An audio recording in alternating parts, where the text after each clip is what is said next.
नमस्कार मंडळी, आज भोपळ्याची भाजी करते, आपल्यासोबत शेअर करते आहे पहा. तर हा भोपळा घेतलेला आहे एक. अगदी कोवळा नाही आहे तो भोपळा, थोडासा जून झाला आहे, हरकत नाही. त्याची भाजी आपण करू छानपैकी. 1 इंच आलं, 2 हिरव्या मिरच्या घेतल्या आहेत आणि ही चण्याची डाळ घेतली अर्धी वाटी. स्वच्छ धुवून ती भिजत घातली आहे 1 तासभर. चांगली भिजलेली आहे पहा ती डाळ. आता भोपळ्याचं साल काढून घ्यायचं आहे. तर मी साल हे हलक्या हाताने काढून घेत आहे, कारण सालीमध्ये सुद्धा भोपळ्याच्या सालीतसुद्धा फायबर आहे, म्हणून ते साल हलक्या हाताने काढून घेतले पहा.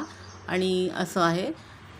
आणि त्याच्यामध्ये बिया निघाल्यात काही, तर त्या बिया आणि हे साल जे आहे हे काही आपण घेणार नाही भाजीमध्ये, ते फेकून देते.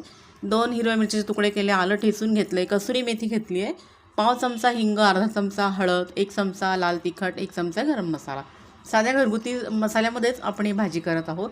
गॅसवर मी कुकर ठेवलेला आहे, स्टीलचा कुकर. त्यामध्ये 4 चमचे तेल घातलेलं आहे. तेल चांगलं तापलं, जिरं मोहरी घातली, चांगली तडतडली की त्यामध्ये हिरवी मिरचीचे तुकडे, ठेचलेलं आलं ते घातलेलं आहे आणि मिरची परतून घ्यायची. लगेच त्यामध्ये भिजवून घेतलेली चण्याची डाळ ती घातलेली आहे, त्यातलं पाणी काढून घेतलं आणि ती एखादा मिनिट परतवून घेतली. आणि मग त्यामध्ये कोरडे मसाले घातले आहेत. पाव चमचा हिंग, अर्धा चमचा हळद, 1 चमचा तिखट, 1 चमचा गरम मसाला घातला आहे. एखादा मिनिट परतून घेतल्यानंतर चिरून घेतलेला सगळा भोपळा त्यामध्ये घातलेला आहे आणि सर्व छान मिक्स करून घ्यायचं, हलवून घ्यायची भाजी.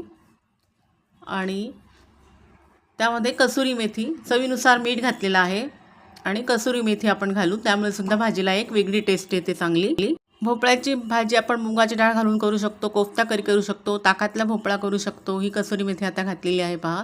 सर्व भाजी छान मिक्स करून घ्यायची आणि डाळ आणि भोपळा शिजण्यासाठी 1 वाटीभर पाणी त्यात घातलं आहे, साधंच पाणी घातलं आहे. आणि मिक्स करून झाल्यानंतर कुकरचं झाकण लावून चांगल्या 3 शिट्या काढून घ्यायच्या आहेत. आपल्याकडे वेळ नाही अशा वेळेला पटकन अशी भाजी आपण करू शकतो कुकरमध्ये सुद्धा. तर 3 शिट्या झाल्यानंतर गॅस बंद केला. भाजी थंड झालेली आहे पहा, चांगली शिजली आहे. डाळसुद्धा खूप दबलेली नाही, आपल्याला पाहिजे तशी.